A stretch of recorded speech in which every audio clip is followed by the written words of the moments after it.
Everyone welcome to Shivashakti channel. మీ person current energy చూద్దామండి. ఈ రీడింగ్లో మీ పర్సన్ కరెంట్ ఎనర్జీ నేను క్లారిఫికేషన్ కూడా చేశానండి. ఈ కార్డ్స్ని మీ పర్సన్ సపరేషన్ మూడ్లో ఉన్నారండి. మీ పర్సన్ సపరేషన్లో ఉన్నారు. చాలా పెయిన్ అనుభవిస్తున్నారు. చాలా వరీ అవుతున్నారు. మీ గురించి ఆలోచిస్తున్నారు. మీరు ఎక్కడ దూరం అయిపోతారో అనే ఒక ఫీర్ అయితే మీ పర్సన్ని వెంటాడుతుందండి. మిమ్మల్ని చాలా పొసెసివ్ ఫీల్ అవుతున్నారు. మీకు కమిట్మెంట్ ఇవ్వాలనుకుంటున్నారు. ఈ రిలేషన్లో బ్యాలెన్స్ అయితే తీసుకురావాలనుకుంటున్నారు. కానీ ఈ సపరేషన్లో మీ పర్సన్ అయితే చాలా ఓవర్ థింకింగ్ చేస్తున్నారు. చాలా పెయిన్లో ఉన్నారండి.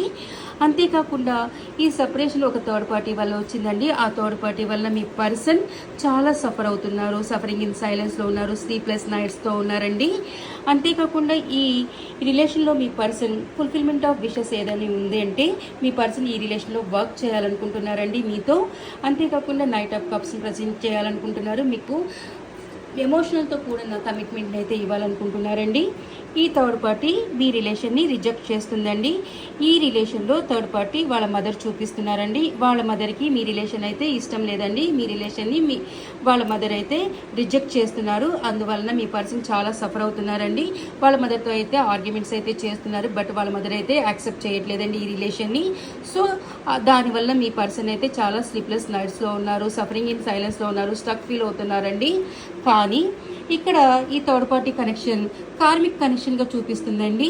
అంతేకాకుండా ఈ థర్డ్ పార్టీ వలన మీ పర్సన్ చాలా ఫియర్లో ఉన్నారండి. సొసైటీ ఫియర్ కానీ, ఫ్యామిలీ ఫియర్ కానీ, స్టేటస్ ఫియర్ కానీ మీ పర్సన్ని వెంటాడుతుందండి. ఈ థర్డ్ పార్టీ కార్మిక్ రిలేషన్ అండి. ఈ కార్మిక్ రిలేషన్ని మీ పర్సన్ అయితే కట్ ఆఫ్ చేసి మీతో రీయూనియన్లోకి రావాలనుకుంటున్నారండి. 3 monthsలో కానీ 3 weeksలో కానీ మీ పర్సన్ మీతో రీయూనియన్లోకి వస్తారండి.